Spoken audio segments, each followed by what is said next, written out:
So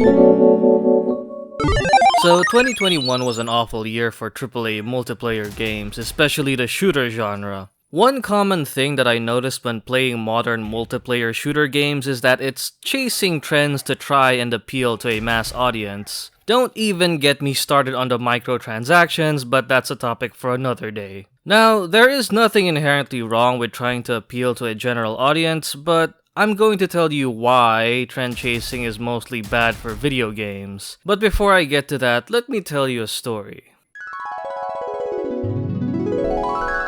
During the early 2010s, Call of Duty was the biggest game. During those days, people would only play Call of Duty and nothing else, and as a result, other beloved franchises tried to be like Call of Duty. Dead Space tried to be COD, Resident Evil tried to be COD, Medal of Honor tried to be COD, Halo, Far Cry, you name it. Modern Warfare 2 is the game that started the Call of Duty craze because of its widespread appeal, and every other gaming company wanted to replicate the blockbuster success of Modern Warfare 2. Again, nothing inherently wrong with making a game that appeals to the masses, but this is where trend chasing becomes a detriment to video games. If you're making a game that tries to appeal to everyone, it's as good as having no target audience at all. On top of that, it can also compromise the game's overall design, vision, direction, and core identity. It's still possible for that kind of game to sell, but there is no guarantee. So what do publishers do? Instead of making a brand new title, publishers tend to casualize existing IPs in order to guarantee sales and to garner mass appeal. A famous example of this is Resident Evil 6, the game that turned the franchise into a comedy. It didn't meet Capcom's sales expectations, and fans regarded it as the worst game in the mainline series. Why was this game hated? The answer is simple. They tried to be Call of Duty. Resident Evil 6's director Hiroyuki Kobayashi said it himself that they indeed casualized RE6 in order to gain sales, and I quote, "With Resident Evil, we're trying to be as inclusive as possible. We're trying to reach as many people as possible. We're making games and we need to have mass market appeal in order to survive. How far do we go into horror before we lose the support of the average player? How far are we going to lessen the horror elements at the risk of losing core fans, including Resident Evil fans? The challenge is trying to push it as close to the edge either way, so that we can satisfy both groups of people." End quote. Do you see what I mean?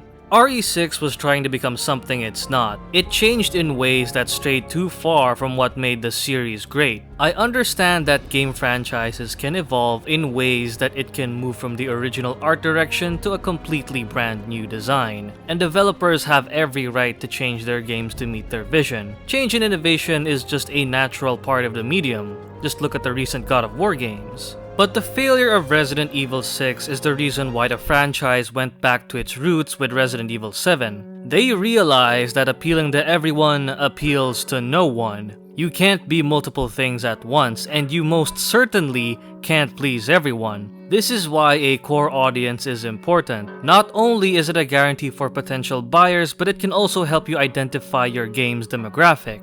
Unfortunately, other publishers aren't so keen on learning from others' mistakes. Literally every shooter today is either trying to copy each other, chasing trends, or keep doing the same fucking thing over and over again, expecting shit to change. All because of extreme greed. Today, stylistic, well thought out design is dead. Video games have evolved into soulless, money-making dopamine-induced products that are draining the life from the industry. Another fallout from this is beloved franchises completely losing their identity, which alienated the original fans. Battlefield 2042 is a dreadful example. A game franchise that is known for its serious tone has turned into a clown fest that sell wacky skins that makes Fortnite's skins seem tame. Another example being Rainbow Six Siege. From a serious and authentic Tom Clancy game has turned into a wacky cartoon shooter that lost the spirit of the original Tom Clancy novels it's based on. However, the worst offender of them all has to be what Konami did with the Metal Gear franchise. From tactical espionage morphed into a generic zombie survival game. And yes, it also killed the MGS franchise.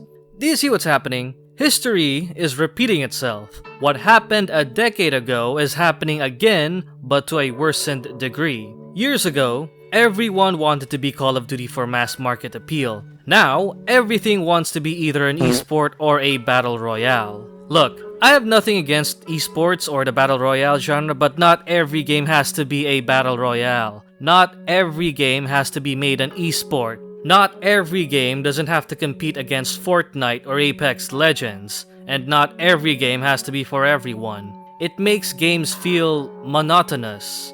Monotonous? Monotonous. Shit. Monotonous. Now let's take a quick look at other successful franchises. Yakuza, Persona, Devil May Cry, Monster Hunter, Arma, and the Souls games. Not everyone likes them, but why are they so successful? It's pretty simple. They are in touch with their audience, and they do what they do best in their respective genres. They're not trying to be anything else. They don't attempt to reach the mainstream audience, and they don't chase trends. Instead, they refine their respective craft and push the artistic boundaries on what our games can be capable of. Financial gain is a goal, but it's not the only goal. Artistic expression, innovation, and entertainment is what they want to showcase the most. Imagine if these said games tried to become something they're not. Imagine if they made Persona into a hero shooter, or if they warped Yakuza into a battle royale. That's just absurd. That's comparable to putting a bullet through your franchise's head. If what I've been saying isn't enough to convince you that over-casualizing games for the sake of mainstream revenue is bad for the artistic integrity of video games, then I don't know what to tell you. If this is continuing to be the state of video games, then I guess the future of the AAA industry is fucked. Now, I'm not taking away your enjoyment of these titles. If you love playing the games I've lambasted for the past few minutes, then more power to you.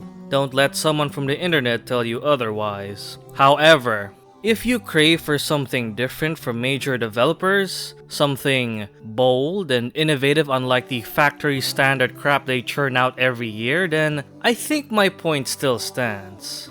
You know, maybe we're part of the problem.